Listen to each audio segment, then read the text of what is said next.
जय हिंद दोस्तों।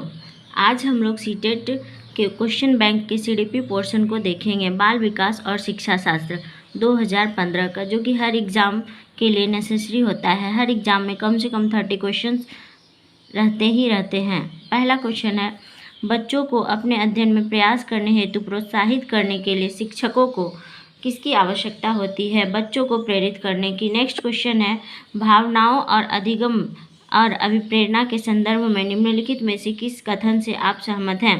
प्रेरणा और सीखने के साथ भावनाएं घनिष्ठ रूप से जुड़ी हैं। नेक्स्ट क्वेश्चन है, बहुविकल्पीय प्रश्न की व्याख्या की योग्यता का आकलन करते हैं।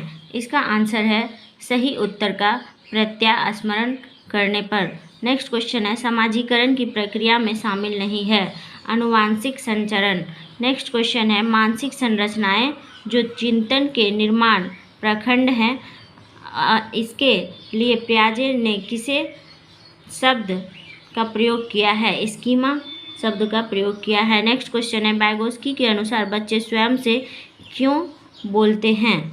इसका आंसर है बच्चे अपने कार्य को दिशा देने के लिए बोलते हैं। नेक्स्ट क्वेश्चन है, अधिगम असक्ता वाले बच्चे। इसका आंसर है बच्चे को एक समान दिखाई देने वाले अक्षर और वर्णों में भ्रम होता है। नेक्स्ट क्वेश्चन है, सृजनात्मकता क्या है? इसका आंसर है समस्या के मौलिक और अपसारी समाधानों को पहचानने अथवा तैयार करने की योग्यता। नेक्स्ट क्वेश्चन है, भारत में बहुत से बच्चे, विशेषकर लड़कियां, विद्यालय में आने से पहले और विद्यालय से वापस जाने के बाद घर का काम करते हैं। आपके विचार में इस संदर्भ में एक शिक्षिका को गृह कार्य के बारे में क्या करना चाहिए? इसका आंसर है शिक्षिका को ऐसा गृह कार्य देना चाहिए जो विद्यालय में कराए गए अधिगम को बच्चों के घरेलू जीवन से जोड़ता है। नेक्स्ट क्वेश्चन है, एक प्रभावी कक्षा में। इसका आंसर है बच्चे अपने अधिगम को सुगम बनाने के लिए मार्गदर्शन एवं सहयोग हेतु शिक्षक से सहायता लेते हैं। नेक्स्ट क्वेश्चन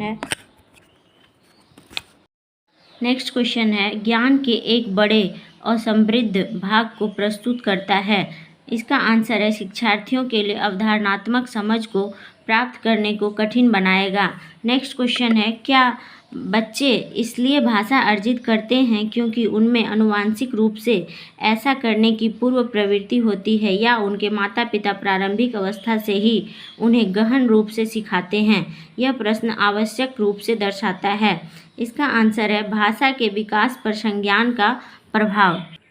नेक्स्ट क्वेश्चन है, अमूर्त वैज्ञानिक चिंतन के लिए क्षमता का विकास निम्नलिखित अवस्थाओं में से किसकी एक विशेषता है? इसका आंसर है औपचारिक संक्रियात्मक अवस्था का।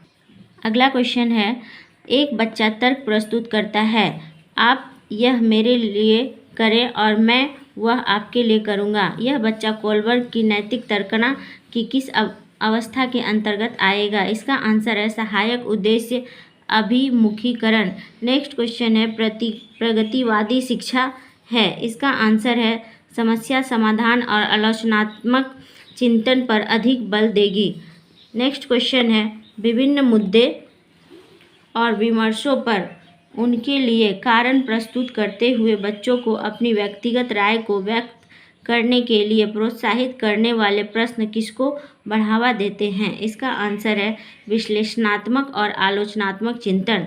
नेक्स्ट क्वेश्चन है, निम्नलिखित में से कौन सा कथन विकास और अधिगम के बीच संबंध को सर्वश्रेष्ठ रूप में जोड़ता है? इसका आंसर है अधिगम और विकास एक जटिल तरीके से अंतः संबंधित है। नेक्स्ट क्वेश्चन है, इनमें से कौन सा विकास एक सिद्धांत नहीं है? इसका आंसर है विकास केवल संस्कृति से साहित्य और निर्धारित होता है।